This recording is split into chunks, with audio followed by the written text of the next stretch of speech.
기도하겠습니다. 감사합니다. 예, 고맙습니다. 오늘 설교의 제목에 인생의 기쁜 소식 그렇게 정했습니다. 제가 우리 지역을 오고 가다 보면 현수막이 걸려 있습니다. 제가 최근에 보았던 좋은 소식, 좋은 그런 현수막은 뭐냐면 누구누구 집에 누구 중장 별 3개 달았다 이렇게 진급했다고 현수막이 걸려 있습니다. 혹시 우리 교회에 그런 분과 관계된 분이 계시면 참 축하할 일이죠. 또 사법고시에 누구누구의 손자, 아들 이렇게 해가지고 합격되었다 현수막이 붙어 있기도 하고요. 또 어떨 때는 누구누구의 손자 누구 박사학위를 받았다. 참 기쁘고 즐거운 소식이죠.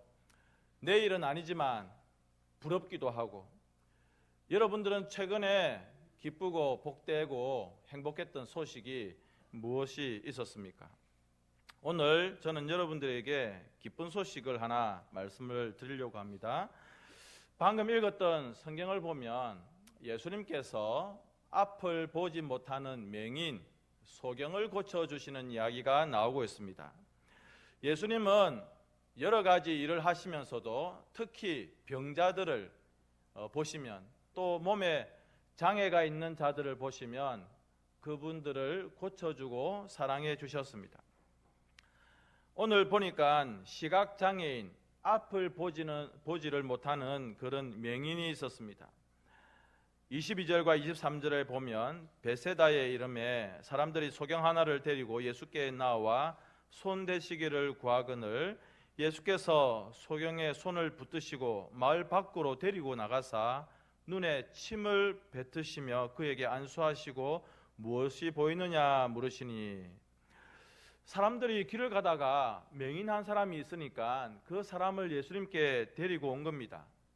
사람들은 예수님이 이 앞을 보지 못하는 맹인을 고쳐주실 수 있을지, 또 고쳐주신다면 그 소경도 좋지만 자기들도 아주 놀라운 구경거리를 본 것이기 때문에 기분도 좋고 또 재미있는 즐거운 일일 수도 있는 것입니다. 그런데 이 소경 하나를 데리고 와서 예수님, 예수 선생님, 이 맹인을 한 명 데리고 왔습니다 라고 하는데, 예수님이 전도를 하시려고 하면, 많은 사람들에게 보여주고 싶으시면 그 자리에서 한 방에 고쳐주셔야 돼요.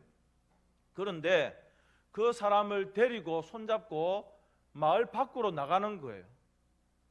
예수님과 이 두 사람만, 아니면 제자들 몇 사람만 따라간 것 같아요. 많이 보이는 곳에서 치료해야 되잖아요. 그런데 왜 예수님께서는 이 사람의 손을 잡고 마을 밖으로 나가셨을까요?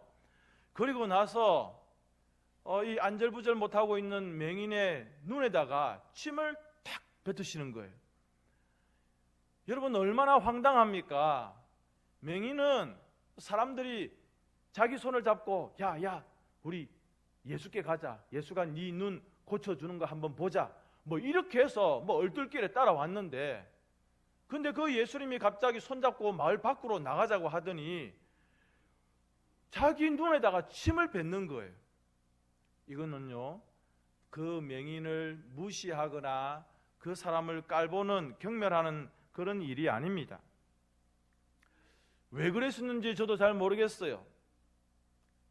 눈을 조금 촉촉하게 하시는 것인지 모르겠지만, 오해하지 말 것은 예수님이 그 사람을 무시한 것, 경멸한 것 아니고요, 예수님의 침에 무슨 약의 효과가 있는 것도 아닙니다.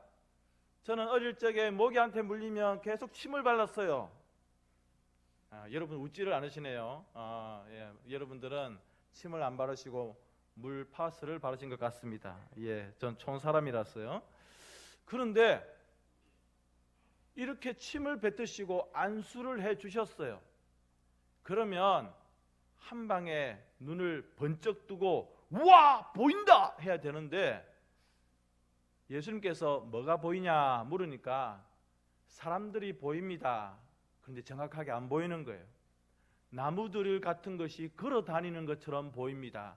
뭐냐면 이 맹인은 정확하게 분명하게 보지를 못하는 거예요. 예수님의 치료의 능력이 뭔가 조금 부족해서 이 사람이 아직 눈을 정확하게 보지를 못하는 것은 아닙니다. 예수님이 보여주고 싶은 것은 지금 이 장면들을 보고 있는, 또 이 성경을 보고 있는 우리들에게 너희들의 상태가 이렇다라고 하는 것을 말씀하시는 거예요.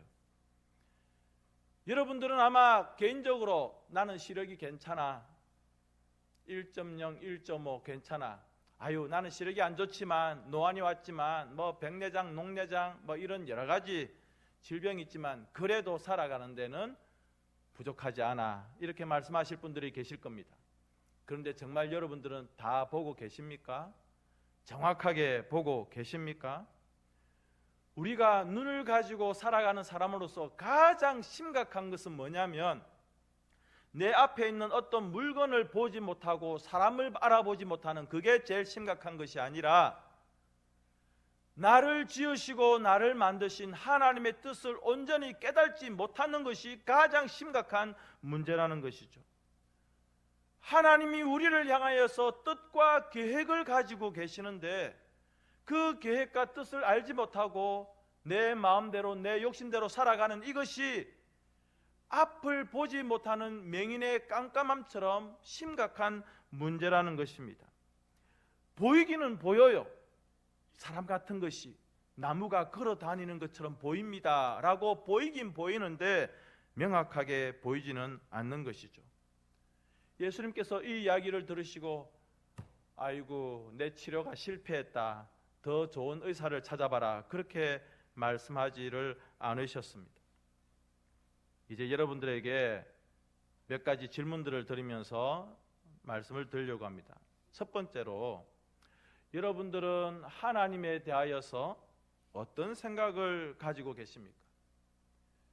교회에 다니시는 우리 성도님들 말고 교회를 처음 오신 분들, 또 교회에 별로 관심이 없고 오늘 경로당에 김할매가 가자고 해서 오셨던 여러분들 중에 하나님이 계신다고 생각하십니까? 아니면 하나님이 없다고 생각하십니까? 또는 세상에 여러 신들이 있는데 불교에는 부처님이 있고 산에는 산신령이 있고 바다에는 용왕님이 있고 그 중에 하나님이 한 분 계신다, 그렇게 생각을 하십니까?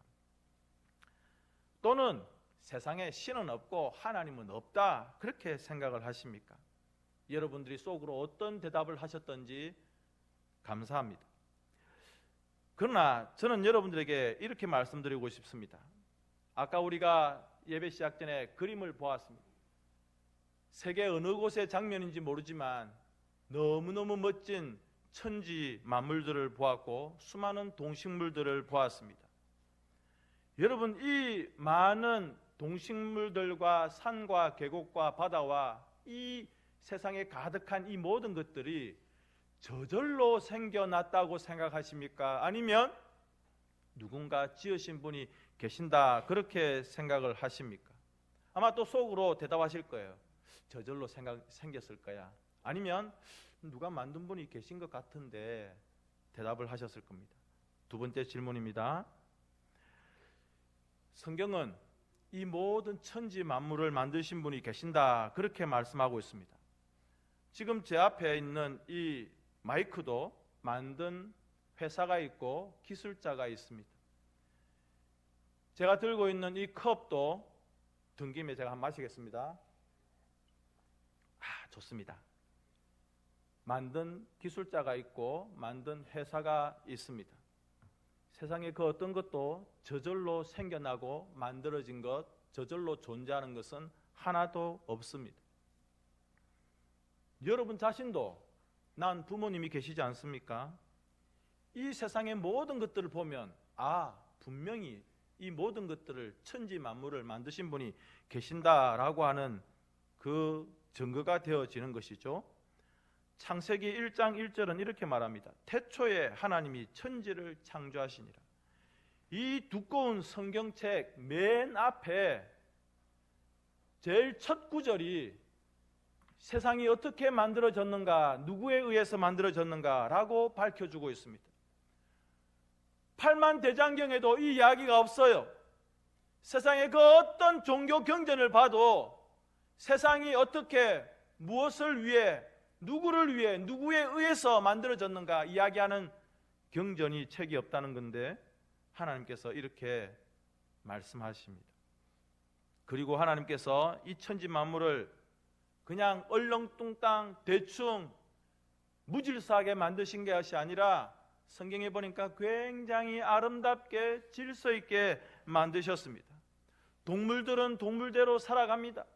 식물들은 식물대로 살아가고요. 해는 해의 역할을 합니다. 달은 달의 역할을 하고 수많은 하늘의 별들도 조금도 무질서하지 아니하고 지금까지 한 번도 그 질서가 깨어지지 아니하고 이 우주의 모든 별들이 돌아가고 있습니다. 햇빛은 햇빛대로 적절하게, 바람은 바람대로 적절하게, 겨울은 춥고 여름은 뜨겁고 봄은 따뜻하고 가을은 가을하게 그렇게 하나님께서 만드셨습니다. 질서 있게. 그래서 이사야 45장 18절에 보니까 하나님이 하늘과 땅을 창조하시되 그것을 혼돈하게 창조하지 아니하시고 사람이 거주하기 좋도록 지으셨으니 라고 말씀하고 있습니다.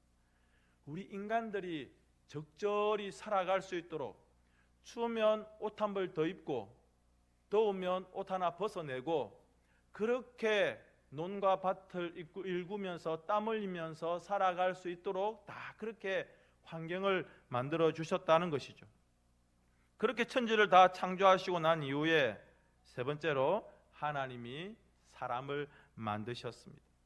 그런데 이 사람을 성경에 보니까 하나님을 닮도록 하나님의 형상으로 만드셨다고 했는데 그것은 하나님이 우리처럼 눈썹이 있고 코가 있고 피부가 있고 머리카락이 있다 이런 이야기를 하는 것이 아니라 내 속에 있는 영이 하나님을 바라볼 수 있는 영적인 존재로 우리를 지으시고 만드셨다는 거예요. 세상의 그 어떤 짐승도요, 어떤 신을 향하여서 예배하거나 경배하는 그런 짐승들은 없습니다. 가끔 아주 영리한 개가 주인을 따라서 절에 갑니다.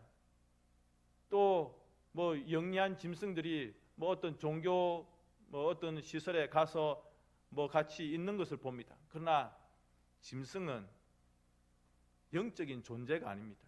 하나님을 바라보며 예배할 수 있는 그런 존재가 아닙니다. 창세기 1장 22절에 하나님이 자기 형상 곧 하나님의 형상대로 사람을 창조하셨다고 했고요. 로마서 1장 19절에는 우리의 마음 가운데 하나님을 알만한 것, 소는 모릅니다. 멍멍이는 몰라요. 여러분 집에 있는 그 영악한 야옹이도 야 저게요 보통이 아니다 하지만 영적인 존재가 아니에요. 하나님은 우리의 마음 가운데 종교심을 주셨어요. 그래서 여러분 무서운 일이 생기거나 갑자기 어려운 일이 생기면 땅에 철푸덕 엎어져 가지고 무슨 소리가 납니까? 아이쿠 하나님이요 나 좀 도와주소. 교회 안 다니고 예수님 모르는 사람도 무서운 일이 생기면 무엇인가 손을 빌고 싶고 무엇인가 기도하고 싶은, 왜요? 지금까지는 신이 없다고 생각했고 하나님의 존재를 인정하지 않았는데 무서운 일, 어려운 일 생기면 그냥 어떤 신을 향하여서 손을 모으는 거예요. 뭔지 모르지만, 누군지 모르지만 그것이 하늘님이든 뭐 달님이건 그리고 뭐 산에 있는 큰 나무건 뭐라도 그냥 손을 모으고 싶은 그런 종교심이 있는 것인데 그것을 누가 만들었느냐? 우리 하나님이 만드셨다고 말씀하고 있습니다. 때문에 우리 사람들은요 하나님을 섬기는 것이 옳은 것입니다. 자녀들이 부모를 잘 섬기는 것이 옳은 것입니까? 나쁜 것입니까? 옳은 것이죠. 마찬가지로 하나님께서 지으신 우리 사람들이 하나님의 뜻에 맞게 하나님을 섬기면서 살아가는 것이 옳은 것입니다. 여호수아서 24장 14절에 보면 그러므로 이제는 하나님을 경외하며 진실함으로 그를 섬기라 그렇게 명령하고 있습니다. 그런데 안타까운 것은 네 번째로 사람이 하나님의 뜻을 거역했다는 거죠. 사람이 자기 마음대로 살아가고 싶은 거예요. 내가 내 욕심대로 돈 많이 벌고 내 배 두들기면서 좋은 집에 큰 소리 뻥뻥 치면서 살고 싶고 거짓말하고 사기치고 뭐 어떤 짓을 했으라도 이 세상에서 성공하고 싶고 출세하고 싶은 이런 욕심과 죄로 살아가다 보니까 하나님과 연결되어져 있어야 되는 이 관계가, 이 생명이 끊어져 버린 것입니다. 그러면 인간이 행복한가? 아니에요. 근심, 걱정, 염려, 질병, 죽음들이 자꾸 우리에게 찾아오는 겁니다. 여러분, 사람이 왜 죽을까요? 늙어서 죽습니까? 병들어서 죽습니까? 예, 그렇습니다만은 성경은 이렇게 이야기합니다. 야고보서 1장 15절에 욕심이 잉태한 적 죄를 낳고 죄가 장성한 적 사망을 낳느니라. 죽음의 이유가 내가 나이 들어서, 내가 병들어서, 내가 고혈압으로, 내가 무슨 암으로 죽는 것, 그게 아니라 죄의 결과로 이 세상에 찾아온 것이 죽음이고 사망이다라고 성경은 분명하게 이야기하고 있습니다. 그 결과 사람들이 하나님의 뜻과 상관없이 살아가다 보니 그 관계가 끊어지고 우리는 죄인이 되고 말았습니다. 죄인이 되니까 하나님께서 우리를 향하여서 진노하시는 거예요. 너희들 내 뜻대로 살아야 되고 내가 원하는 대로 살아야 되는데 너희 욕심대로 살아가고 세상에서 죄짓고 살아가는 너희들 때문에 내가 화가 난다는 거죠. 하나님께서. 그래서 죽음과 멸망의 존재가 되었습니다. 하나님의 심판의 대상이 되어서 저 뜨거운 지옥의 불구덩이 속으로 들어가서 영원히 죽음을 당해야 되는데, 그런데 참으로 감사한 것은 그러한 사람에게 하나님께서 구원의 손길을 내밀어 주셨다는 것이죠. 그렇게 해서 이 땅에 보내주신 분이 누구냐 하면 제가 오늘 여러분들에게 소개시켜 드리고 싶은 예수님이세요. 우리는 우리 죄 때문에 내가 죽어야 되는데 하나님께서는 죄 없는 하나님의 아들 예수님에게 우리 인간들의 모든 죄를 다 뒤집어 씌웠어요. 그리고 그 예수님이 우리 죄를 위해서 십자가에서 피 흘려 죽으시면서 내가 사람들의, 인간들의 모든 죄의 값을 다 치루었습니다 라고 그렇게 고백하시고 돌아가셨습니다. 그리고 나서 비로소 열린 길이 있는데 하나님께로 우리가 나아갈 수 있는 구원의 길이 열렸다는 것이죠. 이것이 우리 인생에게 가장 기쁜 소식입니다. 내가 대학에 합격했습니다. 아이고, 이번에 우리 어머니가 병이 나았어요. 아이고, 이번에 누구누구 집에 아들이 태어났다. 좋은 소식입니다만은 인생에게 있어서 가장 기쁜 소식은 하나님이 나를 위하여 아들 예수님을 보내주시고 내 죄 문제를 해결해 주시고 나를 천국 가는 길로 인도해 주신 이 이야기가 가장 기쁜 소식이에요. 요한복음 3장 16절을 같이 한번 읽어보겠습니다. 시작.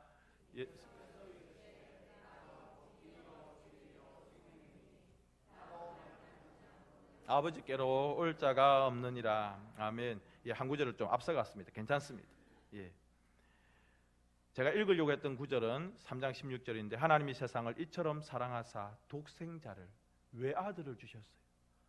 여러분, 외아들은요 하나밖에 없는 아들이에요. 하나밖에 없는 외아들을 하나님께서 우리 인간들을 위해서 주셨어요. 왜냐하면 우리를 너무 사랑하시기 때문에. 아유, 목사님요, 내가 절에 열심히 다니면서 착한 일만 하면 안 될까요? 안 됩니다. 아이고, 목사님요, 뭐 일요일마다 교회 가는 거는 힘들고 마음으로만, 심적으로만 좀 이렇게 믿으면 안 될까요? 안 됩니다. 왜 교회만 다녀야 된다고 이야기해요? 다른 종교 믿으면 안 돼요? 천주교는 안 돼요? 안 됩니다. 요한복음 14장 6절, 방금 제가 읽었던 저 말씀, 길이요 진리요 유일한 생명이 예수님이라고 말했습니다. 아니 왜 교회는 왜 자기들밖에 없다고 그러죠? 예, 우리밖에 없기 때문에 그렇습니다. 한 여학생이 있었습니다. 중학교를 다니는 친구들인데요.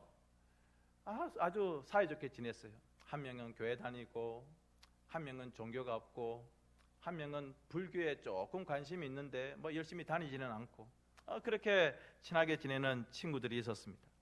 그런데 이제 고등학교로 올라가고 소식도 좀 뜸해지고 대학에 지나가면서 이제 별로 잘 만나는 일이 없었고, 그 중에 학생 한 명이 공부를 열심히 잘해서 좋은 학교를 졸업하고 그러다가 아주 멋진 남자를 만났어요. 아주 실력 있고 아주 능력 있는 남자를 만나서 그 남자와 결혼하고 또 같이 산에 자주 왔다 갔다 하다 보니까 산에 있는 절을 자주 방문하고 또 야, 절이 참 괜찮다, 부처님이 참 괜찮다라고 하면서 부처님을 믿는 불교 신자가 되었습니다. 남편의 사업은 점점 잘 되고 마냥 행복했습니다. 그런데 어느 날 남편의 사업이 갑자기 실패하고 그래서 집에 만 원 한 장 없을 정도로 집이 완전히 쫄딱 망하는 거지꼴이 되었습니다. 이 엄청난 위기에 그렇게 믿었던 남편마저 그냥 낙심하고 몸에 여러 가지 질병이 찾아왔습니다. 당뇨, 고지혈증, 혈압, 디스크, 이런 병 때문에 몸이 점점점 망가지고 힘들어지고 그리고 절망의 날을 보내고 있었습니다. 그런데 어느 날 이 아줌마한테, 이 남편의 아내한테 아까 처음에 보여드렸던 그 중학교 시절에 같이 친하게 지내던 그 친구가 갑자기 전화가 왔어요. 어떻게 지내니? 그 친구한테 잘 지내고 있고 돈 잘 벌고 있고 지금 너무 행복하다고 이야기하고 싶은데 자기 처지가 힘든 거예요. 그래서 자기 처지를 이야기했어요. 남편 사업이 망했고 집에 만 원 한 장 없고 그리고 남편은 여러 가지 병 때문에 지금 너무 절망 중에 있다고. 그러니까 이 교회를 다니던 그 친구가 친구야, 가까운 교회에 한번 가면 좋겠다. 가까운 교회 한번 가봐. 그래서 이 아주머니가 자기 남편과 함께 가까운 교회에 갔습니다. 자기가 대학생 때 딱 한 번 교회를 친구 따라 가본 적이 있는데 그 교회에서 불렀던 찬송가가 생각났기 때문에 그래요. 다른 것 하나도 생각이 안 나는데 교회 갔다는 그 일 하나, 그리고 그 예배 시간에 불렀던 찬송가 하나, 가사도 잘 모르는데 근심 있는 사람 아래어라 뭐 이런 가사가 생각나서 그래, 절망적이지만 친구의 전화도 왔으니 남편과 함께 한번 교회에 가보자. 그래서 가까운 교회를 가고 목사님을 만나고 난 이후에 성경을 모르니까 목사님이 설교는 하는데 성경을 모르니까 내가 이 성경을 읽으면서 한번 다 기록해 봐야지 라고 하면서 이 여자분이 아내가 성경을 쓰기 시작하는 거예요. 노트를 이만큼 쌓아놓고 창세기부터 막 성경을 적어 나가고 가면서 너무 은혜가 되고 감사가 되고 이렇게 적었어요. 그러는 동안에 남편이 취직 시험을 쳤어요. 몸도 안 좋고 이거 합격할지 안 할지 그림이 너무 앞서가고 있습니다. 그런데 아내가 성경 쓰기를 다 마친 날 자기가 시험 친 저 STX 회사에서 합격 소식이 남편에게 온 거예요. 그래서 아내가 깜짝 놀랐어요. 아니 여보, 당신은 혹시 필기시험이나 이력서로는 합격할지 모르겠지만 몸에 각종 질병들이 있는데 어떻게 신체 검사에 합격했냐고. 그런데 자기가 일하는데 어려움이 없는 상태로 그렇게 질병의 문제들이 고쳐진 것이죠. 그래서 이 남편이 자기가 지금까지 해왔던 일하고는 전혀 상관이 없는 STX 배 만드는 공장, 그 기름기가 철철 넘치는 그 큰 회사에서 온갖 기름때를 덮어쓰면서 육체 노동을 하는 것. 그런데 이 남편이 얼마나 행복한지, 집에 10,000원 없었는데 자기가 첫 월급으로 땀 흘려 일해가지고 180만 원을 받으니까 너무너무 감사한 거예요. 그런데 너무 감사하고 너무 감사하다 보니까 점심시간에도 다른 사람들은 점심 빨리 먹고 누워있고 쉬고 있는데 이분은 그 다음 일을 위해서, 또 다른 노동자들을 위해서 자기가 다른 일들을 미리미리 하는 거예요. 그러면 다른 사람들이 왜 이러냐고, 쉬라고, 당신이 일해서 우리도 편하기는 하지만 왜 이렇게 하냐고, 그렇다고 월급 더 주냐고. 그런데 자기는 감사한 거예요. 그래서 늘 찬송 부르면서 교회에서 들었던 말씀 생각하면서 막 기름때를 청소하고 그렇게 살아가다가 어느 날 그 STX의 회장님이 그 현장을 방문했어요. 쫙 보고 있는데 보니까 열심히 하고 있는 분이 계시는 거야. 얘 보고 이봐요, 상무, 저 노동자는 뭐예요? 예, 뭐 이력서는 뭐 이렇게 공부도 좀 잘하고 그랬던 것 같은데 뭐 지금 이제 얼마 전에 와서 저렇게 기름 청소하는 노동자로 있습니다. 그래? 이력서 한번 가져와봐. 이력서를 딱 가져왔는데 이력서가 보통 이력서가 아닌 거예요. 이 사람이 원래 회사를 경영했던 그런 분이거든요. 보니까 사업에 실패해서 그렇지 이력서에 나타나는 내용들은 너무 멋진 거예요. 그리고 성실하잖아요. 그래서 그 사람을 불렀어요. 이보시오, 지금 우리 STX에 많은 회사가 있는데 그 중에서 조금 실적이 딸리는 회사 하나를 줄 테니까 한번 경영해 보세요. 따라서 해봅시다. 시작. 경영해 보세요. 예. 대단한 역전이 일어났습니다. 그래서 이분이 180만 원 받던 봉급쟁이에서 월급 2천만 원을 받는 회사의 최고 경영자가 되었다는 것입니다. 에베소서 2장 8절 말씀, 이번에는 안 틀리고 같이 한번 읽어봅니다. 시작. 너희는 그 은혜에 의하여 믿음으로 말미암아 구원을 받았으니 이것은 너희에게서 난 것이 아니요 하나님의 선물이라. 아멘.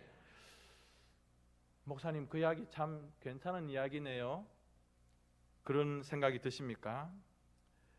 여러분, 이런 복을, 이런 기쁜 소식을 받으려면 여러분들이 예수님을 시인하고 영접하셔야 됩니다. 예수님을 시인한다는 건 뭐냐면 그분을 인정하고 내 마음 가운데 모시는 거예요.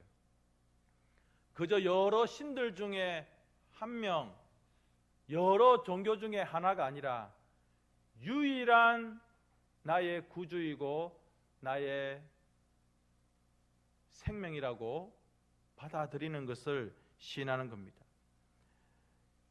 예수님은 우리를 위하여, 나를 위하여, 내가 부탁한 것도 아닙니다. 그냥 그분께서 기꺼이 나를 살리기 위해서 십자가에서 돌아가시고, 그렇게 해서 그분의 무덤이 있고, 그래서 우리는 그분의 무덤에 가가지고 아이고 예수님요 예수님요 그렇게 해야 되느냐? 아니에요. 그분의 무덤은 비어 있어요. 왜요? 스카모니도 무덤이 있고 공자님도 맹자님도 무덤이 있고 다 무덤이 있는데 왜 그분은 무덤이 없어요? 무덤이 없어요. 살아나셨으니까, 부활하셨으니까. 그래서 우리는 다른 종교가 아닌 기독교, 그리고 우리 예수님을 믿는 것이죠. 여러분들과 함께 같이 이 기도문을 읽었으면 좋겠습니다. 같이 한번 읽어보실까요? 시작. 예수님, 지금까지 저는 예수님을 모르고 살았습니다. 그러나 이제는 저의 죄를 해결해 주신 구원자이심을 알았습니다. 이 시간 마음의 문을 열고 예수님을 구원자로 영접합니다. 저의 마음속에 들어와 주시고 저와 함께하여 주시옵소서. 오늘부터 새 사람으로 살겠습니다. 예수님의 이름으로 기도드립니다. 아멘. 이 기도를 우리 하나님께서 받으신 줄 믿습니다. 여러분, 이렇게 기도하면 달라지는 게 있습니다. 뭐냐면 우리가 하나님의 자녀가 된다는 것이죠. 요한복음 1장 12절에 영접하는 자 곧 그 이름을 믿는 자들에게는 하나님의 자녀가 되는 권세를 주셨다 말하고 있습니다. 지금 이 고백을 함과 동시에 내 마음 가운데 누가 계시냐면 예수님이 함께 계십니다. 요한계시록에 보면 볼지어다 내가 문 밖에 서서 두드리노니 누구든지 내 음성을 듣고 문을 열면 내가 그에게로 들어가 그와 더불어 먹고 그는 나와 더불어 먹으리라. 내가 두드릴 테니 너는 그 두드리는 소리를 듣고 마음의 문을 열면 내가 들어가겠다. 그리고 너와 내가 먹고 마시며 행복하겠다. 그렇게 말씀하십니다. 그리고 이러한 고백을 믿는 분들은 시편 23편 1절처럼 여호와는 나의 목자시니 내게 부족함이 없으리로다. 하나님께서 여러분의 평생을 책임지고 인도해 주신다는 것이죠. 그러면 이제 마지막으로 하실 일이 있습니다. 어떻게 해야 될까? 목사의 이야기가 내 마음에 감동이 되고 나도 예수 믿고 싶은데 어떻게 하면 될까? 첫 번째로는 교회에 출석하시면 됩니다. 아이고 목사님요, 우리 조상들이 다 절에 이름이 올라가 있어서 나는 안 됩니다. 우리도 그렇고 이 자리에 계시는 모든 분들이 다 과거에 그랬습니다. 엄격한 유교 집안, 불교를 대대로 믿는 집안, 입에 늘 밥은 없어도 제사상은 꼭꼭 차리던 그런 분들이 지금 다 앉아 계시는 거예요. 하시면 되는 겁니다. 아기가 엄마를 떠나서는 살 수 없는 것처럼 교회를 떠나서는 우리가 자랄 수 없습니다. 교회에 나오셔야 됩니다. 두 번째로 마지막으로 우리 옥산교회는 진짜 좋은 교회입니다. 102년 된 아주 건전한 교회입니다. 앉아있는 우리 모두는 다 같은 식구고 가족입니다. 매주일 일요일마다 11시에 그리고 오후 2시에 그리고 시간이 안 되면 수요일 저녁에 또는 새벽에 언제든지 열려 있습니다. 그리고 우리 집은 좀 멀어서 차가 필요합니다 하면 차를 운행하겠습니다. 목사님 우리 집에 한번 놀러 오이소 하면 가겠습니다. 어떻게 해야 되는지 궁금하면 물어보십시오. 소개해 드리겠습니다. 하나님은 여러분을 사랑하십니다. 우리 함께